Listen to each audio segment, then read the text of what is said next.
Olá, queridos alunos, tudo bem? Eu sou o professor Guilherme Correia, professor de Direito Processual Civil, e nesse bloco vou trabalhar aqui a segunda parte das intervenções de terceiros no Código.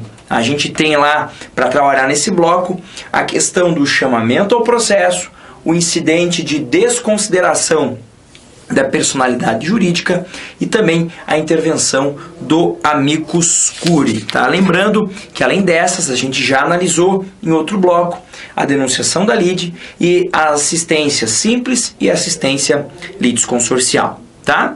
Então, nessa segunda aula de intervenção de terceiros, a gente já inicia com o chamamento ao processo. Professor, em linhas gerais, o que é o chamamento ao processo? O chamamento ao processo é aquela intervenção de terceiros feita pelo réu, tá? Então, olha lá o que o 130 diz. É admissível o chamamento ao processo requerido pelo réu. Então, o chamamento vai ser feito sempre pelo réu no prazo que ele tem para contestar, no prazo que ele tem para se defender, tá? O que é o chamamento ao processo? É aquela ideia de que eu estou aqui no polo passivo, eu sou réu, não discuto que sou réu, mas não sou o único réu do negócio. É aquela situação do dedo duro, né? Estou aqui, mas não fiz sozinho. Quando a gente era criança, né? A mãe vem, briga com você dizendo que você fez alguma coisa. Fala, pera aí, mas não só eu. O meu irmão também. Chama ele para levar a bronca junto com você. O chamamento ao processo parte da mesma lógica. Então, aquele que chama o réu originário do processo, ele não nega a sua condição de réu. Em nenhum momento ele diz, não, eu não sou réu nesse caso, você se confundiu, o réu é João. Não. Aqui ele diz assim, sou réu sim, mas o João também. Tá? Agora, cuidado. A lei aqui é muito clara ao trazer para a gente as hipóteses em que é possível eu chamar alguém para o processo. Não é simplesmente chamar o réu, alegar que outro pode ser réu também nesse caso. Precisa se encaixar, pelo menos em regra, em uma das possibilidades que a lei nos apresenta. E a primeira delas, ali, ó, do afiançado na ação em que o fiador for réu, tá? Então vamos lá para não confundir os termos. O fiador é aquele que garante a dívida de outra pessoa por meio de um contrato de fiança. E o afiançado é quem teve a sua dívida garantida. O afiançado você pode chamar de devedor principal também. Imaginem que eu, Guilherme, estou me mudando, estou indo para uma outra cidade e preciso locar um imóvel. Loco o imóvel, mas o dono diz assim para mim, Guilherme, eu preciso que você me apresente um fiador. E eu pego como fiador o meu irmão, Marco. O Marco é o fiador. Eu, que estou sendo garantido pelo Marco, sou o devedor principal, ou, como a lei prefere, o afiançado. Aí vamos imaginar que passados alguns meses desse contrato de locação, eu pare de pagar a locação. Eu não pare e fique em atraso. O dono do imóvel entra com ação só contra o Marco. Ele pode fazer isso? Ele pode. Mas o Marco olha e fala, peraí, eu sou fiador, sem dúvida nenhuma, mas o Guilherme deve até mais do que eu. O Guilherme é o devedor principal. O Guilherme é que locou o imóvel. O Guilherme é que está usufruindo do bem. Não é justo que ele não esteja no processo, então ele pode me chamar a participar desse processo aí, tá? Agora, o contrário seria possível? Você, sendo réu do processo, poderia chamar o Marco? Não. O fiador não pode chamar, o afiançado, repito, o afiançado não pode chamar ao processo o fiador. O fiador pode chamar o afiançado não, pode chamar o fiador. Agora, professor, o dono lá, o locador, ele pode propor a ação contra os dois, claro que pode, diretamente se ele quiser. Mas se ele optou por entrar contra só o fiador pode trazer o afiançado. Se ele optou por entrar só contra o afiançado, que é quem realmente deve, né? Quem é que fez o contrato, né? Que está usufruindo do bem, o afiançado não pode chamar o fiador nesse caso aqui. Beleza? A segunda hipótese que a lei traz. Dos demais fiadores, na ação proposta contra um, ou alguns deles. Então, eu tenho lá 4 fiadores. Eu proponho a ação contra 2. Qualquer um desses 2 pode chamar os demais fiadores para o processo. Tá?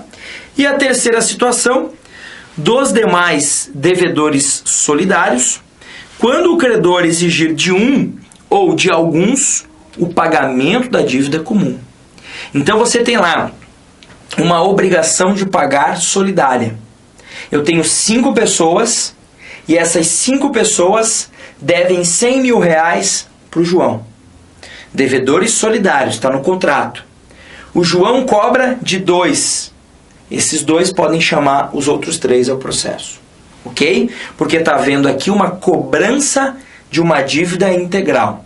Ah, mas e se ele cobra só uma parte? Só a parte que compete a cada um deles? Vamos imaginar que no contrato está estipulado que cada um deles deve 10 reais. E eu estou cobrando só de um os 10 reais. Aí não. Aí não é dívida solidária nesse caso. Perfeito? Tranquilo? Vamos avançar. Professor, como é que vai ser a dinâmica do chamamento ao processo? Porque o réu veio e disse, sou réu, não nego a minha condição, mas não sou o único réu do negócio aqui. Preciso que você traga ao processo outros réus. Olha o que a lei nos diz.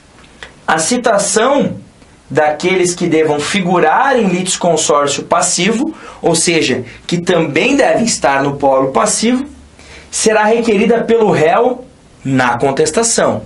Então, no meu prazo de defesa, eu como réu, vou chamar o processo, vou dizer, o Antônio também é réu, e peço a citação dele, tá? E deve ser promovida no prazo de 30 dias, sob pena de ficar sem efeito o chamamento. Então, eu peço para que tal réu venha ao processo também, o juiz deferindo 30 dias para realizar a citação. Se essa citação não for realizada nesse prazo de 30 dias por culpa minha, perdeu efeito esse chamamento. Agora, evidentemente, que se a ausência da citação não se dá por culpa minha, e se dá por demora do Estado, aí evidentemente que eu não posso ser prejudicado por essa situação aí. Beleza? E aí o parágrafo único vai trazer uma regra de suplemento, digamos assim, onde vai elastecer um pouquinho, aumentar um pouquinho esse prazo numa determinada condição. Se o chamado, quem eu quero trazer para o processo, residir em outra comarca, outra seção ou subseção judiciárias, quando a gente fala em seção e subseção judiciária, a gente fala em Justiça Federal, tá? Ou em lugar incerto, o prazo será de 2 meses. Então, se era 30 dias, sobe para 2 meses o prazo que eu tenho para realizar essa citação aí. E para fechar, o 132. Olha lá. A sentença de procedência valerá como título executivo em favor do réu, que satisfizer a dívida, a fim de que possa exigi-la por inteiro do devedor principal ou de cada um dos codevedores, a sua cota na proporção que lhes tocar. Tá? Como assim, professor? Imagine que eu tenha lá um processo contra 5 devedores solidários. Contra 2 devedores solidários. Bom, mas 5 devem. Esses 2 chamam os outros 3. Os 5 participam do processo agora. Os 5 são réus num processo em que se cobra uma dívida, em que esse credor é credor solidariamente dos 5. Os 5 devem para ele a quantia. Legal. O juiz vai lá e dá ganho de causa ao credor. Reconhece esse direito de crédito desse credor perante estes 5 devedores. Beleza. O João é um desses devedores, é um dos codevedores.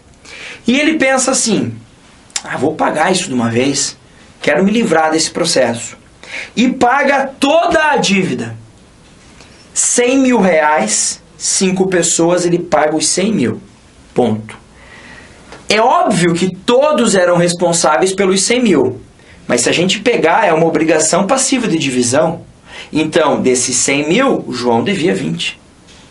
O credor pode cobrar os 100 do João, Mas o João só tem o dever, no fim de tudo, de pagar 20. E ele já pagou 100. O que ele pode fazer? Pegar essa sentença, que disse que os 5 eram devedores solidários da quantia de 100 mil, e nos mesmos autos cumprir com cada um deles o que cada um deve. Como assim? Olha, eu paguei 100, mas eu só devia 20, porque nós éramos em 5. Então eu vou cobrar 20 mil de cada um de vocês 4. Como? Com base nessa sentença, que reconheceu que nós 5 éramos devedores solidários, e com base no comprovante que eu já paguei os 100.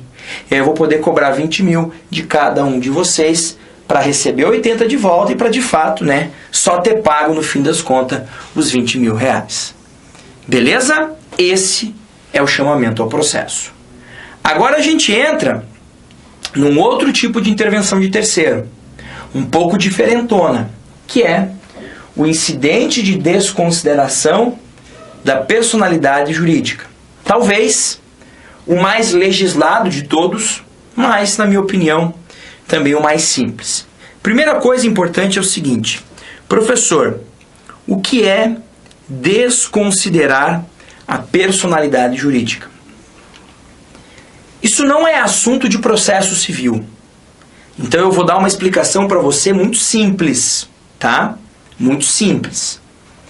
A personalidade jurídica é como se fosse uma camada protetora dos sócios. Então, sempre que você olha uma sociedade empresária, por exemplo, você olha lá, sei lá, Supermercados Alfa Limitada. Você olha lá a placa Supermercados Alfa Limitada, você recebe um cupom fiscal do supermercado, está escrito Supermercados Alfa Limitada. O supermercado vai fazer uma compra de legumes no Ceasa. Quem faz a compra é o Supermercados Alfa Limitada. Esse supermercado faz um contrato de exclusividade com uma distribuidora de bebidas da Coca-Cola. Quem faz esse contrato é o Supermercado Alfa Limitada. Esse supermercado contrata pessoas para trabalhar nos diversos setores. Repositor de mercadoria, caixa, ajudante de empacotamento, açougueiro, padeiro, todos os setores do mercado. Quem contrata? Supermercados Alfa Limitada. Só que quando você olha os Supermercados Alfa Limitada e levanta, digamos, uma capinha, você vê lá por trás os sócios. O seu Antônio, o seu Leonardo, o seu Fábio e a dona Ângela. Por isso Alfa, a inicial de cada um desses nomes. Os 4 são sócios. Eventual dívida do mercado, é eles que pagam? Não, é o mercado que paga. O mercado tem personalidade jurídica própria. E por isso, ao ter personalidade jurídica própria, tem condições de contrair obrigações, assumir obrigações e contrair direitos no âmbito civil. Então, eventuais ganhos e perdas são do supermercado. Mas, em algumas vezes, a legislação autoriza que eu retire essa capinha, atinja o patrimônio dos sócios, depois fecho de volta. E a isso a gente dá o nome de desconsideração da personalidade jurídica, que em síntese é o seguinte: é você pegar o patrimônio de sócios ou de administradores de determinadas sociedades e fazer com que eles respondam com os próprios patrimônios por dívidas sociais. Então, eu vou lá, pego um carro do Antônio, um carro do Leonardo, um carro do Fábio e um carro da Ângela para pagar uma dívida do supermercado Alfa. Mas não quer dizer que acabou a personalidade jurídica. Não, continua existindo. Continua havendo o supermercado Alfa. Mas para uma obrigação em específico, houve isso. Tá? Agora, professor, o código diz quando isso vai ocorrer? Não. Quem diz quando isso vai ocorrer é o direito material. É o Código Civil, lá no artigo 50, por exemplo, que vai dizer que eu posso ter desconsideração quando houver desvio de finalidade ou abuso, né, ou a chamada confusão patrimonial. O artigo 28 do Código de Defesa do Consumidor, que vai dizer que pode quando o consumidor não está conseguindo ser reparado pelos danos que sofreu. A legislação trabalhista também vai prever. A legislação tributária também vai prever. O que o Código fez foi simplesmente uniformizar isso dentro do processo. Tá? Dentro do processo. Então, dentro do processo civil brasileiro, é possível desconsiderar. Mas aí criou-se um incidente. Um incidente onde eu vou chamar para o processo os interessados. Então eu estou processando os supermercados Alfa. E eu quero atingir o patrimônio do Antônio, do Leonardo, do Fábio e da Ângela. Eu preciso instaurar um incidente, onde eu trago para o processo o Antônio, o Leonardo, o Fábio e a Ângela, para que eles possam participar do processo, se defender e dizer que nesse caso não é hipótese de desconsideração. Agora, repito, o meu argumento para desconsiderar e o argumento deles para não desconsiderar, ele é todo de direito material. Não é uma regra processual que diz se desconsidera ou não. Não. No direito do consumidor é mais fácil desconsiderar do que numa relação entre duas empresas, por exemplo. E é mais fácil ainda desconsiderar numa relação trabalhista. O direito material que vai dizer isso. O direito processual só vai dizer, você faz isso por meio de um incidente e traz os interessados para o processo. Beleza. Agora, pode ser que já no início você queira desconsiderar. Aí não precisa fazer incidente. Já na minha petição inicial, eu já peço a citação de todos os interessados. Supermercados Alfa e também dos sócios, porque eu quero desconsiderar. Se eu peço no meio do processo, eu preciso de um incidente. Uma petição à parte só para isso. Tá? Beleza? Agora, professor, quem pode pedir para desconsiderar? Nunca de ofício. A parte interessada ou o Ministério Público podem pedir isso daí. Beleza? Outra observação importante. Olha ali. Vou grifar na tua tela. Desconsideração inversa. A regra é a mesma. O que é desconsideração inversa, professor? A desconsideração inversa, a tradicional, é aquela em que eu invado o patrimônio dos sócios para cobrar dívidas da sociedade. A inversa é o contrário. Eu invado o patrimônio da sociedade para cobrar a dívida dos sócios. Pode acontecer? Pode. Quando o sócio não tem nada no nome dele, põe tudo em nome da pessoa jurídica, é uma situação em que você pode ter a desconsideração inversa. Tá? Segundo ponto, professor, posso fazer isso? Em que tipo de processo? E em que momento processual? Olha o que diz a lei. O incidente é cabível em todas as fases do processo de conhecimento, no cumprimento de sentença e na execução fundada em título executivo extrajudicial. Então pode ocorrer tanto em primeiro grau como em grau recursal. Pode ocorrer na fase de cumprimento de sentença, pode ocorrer já na fase inicial do processo, fase de conhecimento, ou até mesmo num processo que já inicia a execução. Exemplo, uma execução de um cheque. Já posso, nessa própria execução, também pedir a desconsideração. Tá? Parágrafo 3º, outra regrinha importante que vai aparecer na tua prova. A instauração do incidente suspenderá o processo. Essa é a regra. Só não suspende nessa primeira hipótese, né, em que eu já disse para você. Você já inicia o processo citando os demais interessados. Agora, nas demais, instaurei o incidente, suspendo o processo. Até que se julgue o incidente. Tá? Beleza? E aí, o 136 talvez seja um dos principais artigos do ponto de vista processual. Porque ele vai nos dizer que tipo de recurso é cabível contra a decisão que julga o incidente. Então, exemplo, em primeiro grau de jurisdição, o juiz optou por desconsiderar a personalidade jurídica. Ou, optou por não desconsiderar desta decisão, caberá o recurso de agravo de instrumento, ok?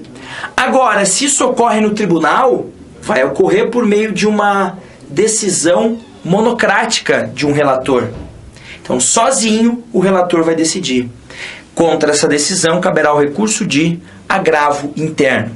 Lembrar que tanto agravo de instrumento como agravo interno, dentro do novo CPC, possuem um prazo igual. Ambos possuem o prazo de 15 dias.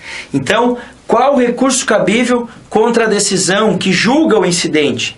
Que resolve desconsiderar ou que resolve não desconsiderar? Depende. Se for em primeiro grau, agravo de instrumento. Se for em grau recursal, uma decisão do relator em um tribunal, caberá o recurso de agravo interno. Tá? E para fechar, o 137 vem dizer o que nem precisava ser dito, mas ele é, digamos assim, excessivo na repetição aqui, para deixar muito claro o que acontece. Acolhido o pedido de desconsideração, a alienação ou a oneração de bens havida em fraude de execução será ineficaz em relação ao requerente. Quer dizer o seguinte: eu pedi para desconsiderar a personalidade jurídica e atingir o patrimônio da Ângela, que é sócia do Supermercados Alfa, tá? No meio do processo, eu não acho o patrimônio do Supermercados Alfa e peço a desconsideração.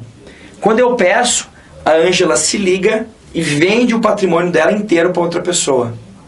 Se no final descobrir-se que de fato tinha que desconsiderar, como ela vendeu no curso do processo a fim de fraudar o meu direito de crédito, essa venda que ela fez é ineficaz perante mim. Quer dizer o quê? Que eu posso pegar aquele bem que foi vendido e utilizar como parte do pagamento ou, eventualmente, vender esse bem, pegar o dinheiro para receber o que me é devido. Beleza? E para a gente fechar o tema da intervenção de terceiros, a última modalidade, a intervenção do amicus curiae, tá? Se você for falar em plural, essa palavra seria amite, né? Com 2 is no final ali, amici curiae, tá? O que é isso? O amicus curiae, se a gente for fazer uma tradução literal da expressão, é o famoso amigo da corte. É aquela pessoa física, pessoa jurídica, ou às vezes até um ente despersonalizado, que vem para o processo com o intuito de auxiliar o juiz. Auxiliar quem vai julgar a causa, e não uma das partes. Mas por que ele vem para ajudar? Porque ele tem a contribuir. Porque o tema jurídico ali é complexo. Porque a discussão jurídica que envolve aquela causa é complexa. E por essa razão, é interessante que o juiz admita, autorize que outras pessoas que não façam parte do processo possam vir justamente para contribuir. Trazer opiniões, trazer informações, trazer conteúdo que possa auxiliar o julgador no momento de prolatar a decisão. Agora, a gente sempre ouviu falar nesse tal do amicus curiae. O que o novo código fez foi ampliar as hipóteses. E por que isso? Porque no código revogado, no antigo Código de Processo Civil, o amicus curiae aparecia nas ações que tramitavam normalmente nos tribunais superiores. Aqui não. Aqui parte-se de uma premissa que é muito mais verdadeira do que para o Tribunal Superior. Ora, se os temas são relevantes num Tribunal Superior, podem ser relevantes também em primeiro grau ou em segundo grau. Se o tema é complexo num Tribunal Superior, também pode ser complexo em primeiro e segundo graus. Por essa razão, o Código amplia e diz que isso também é possível nos processos que tramitem em primeiro grau ou nos tribunais de justiça ou tribunais regionais federais. Agora, como será o procedimento? Como será a dinâmica dessa intervenção? Extremamente importante os dispositivos que a gente vai ler agora. É um artigo, tá? Mas que explica muito bem como vai funcionar a intervenção. O caput do 138, ele dá uma ideia global do amicus curiae. Dá uma olhada comigo lá. Ó. O juiz ou o relator Então, ó, em primeiro grau ou em grau recursal, beleza? Considerando a relevância da matéria, a especificidade do tema, objeto da demanda ou a repercussão social da controvérsia, notem, bastante abrangente as hipóteses, né? Poderá, não é um dever, é uma possibilidade, por decisão irrecorrível, e aqui o ponto fulcral do ponto de vista processual. Então ele vai decidir que o cara vai intervir e a decisão dele não mexe. De ofício ou a requerimento das partes ou de quem pretenda manifestar-se. Quer dizer o quê? Ele pode dizer, isso é difícil, vou chamar alguém. As partes podem dizer, isso é relevante, vamos chamar um terceiro. Ou o terceiro pode falar, eu quero manifestar nesse processo aí. Beleza? Solicitar ou admitir. Solicitar quando ele pede, admitir quando alguém vai pedir. A participação de pessoa natural ou jurídica, né, a pessoa física ou jurídica, ou entidade especializada, com representatividade adequada no prazo de 15 dias de sua intimação. Em resumo, alguém que tenha realmente condições de representar, né, um determinado setor e que tenha condições de trazer realmente argumentos que possam enriquecer esse debate. Aí o parágrafo 1º vai dizer o seguinte: a intervenção, que a gente acabou de ver, não implica alteração de competência nem autoriza a interposição de recursos, ressalvadas a oposição de embargos de declaração e a hipótese do parágrafo 3º, que a gente já chega lá para ver. Quero dizer o seguinte, vamos imaginar que numa questão que envolva crédito imobiliário, a Caixa Econômica queira intervir num processo em que ela não é parte. Ela quer intervir na condição de amicus curiae. Pode? Pode. Se tiver os argumentos interessantes, vai intervir. Mas a Caixa Econômica, quando parte, litiga na Justiça Federal. Esse processo vai para a JF? Não. Ela simplesmente ingressa para auxiliar a corte, mas o processo continua onde está.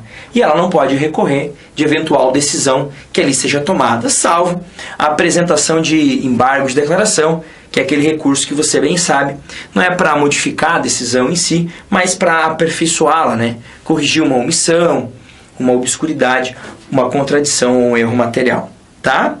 E aí, ó, parágrafo 2º, caberá ao juiz ou ao relator, na decisão que solicitar ou admitir a intervenção, definir os poderes do amicus curiae, ou seja, ele disse que o cara vai intervir e disse o que ele pode fazer no processo, tá? E para fechar, o amicus curiae pode recorrer à decisão que julgar o IRDR, o incidente de resolução de demandas repetitivas. O que é isso? Pode ser que surja essa intervenção no IRDR. O IRDR é um incidente instaurado em regra em 2º grau de jurisdição para resolver demandas repetidas numa dada localidade, num dado estado, no caso da Justiça Estadual, numa dada região, no caso da Justiça Federal. Tá? Quando ele decide o IRDR, a decisão dele vale para todo mundo daquele estado ou daquela região. Então ele pode admitir também amicus curiae.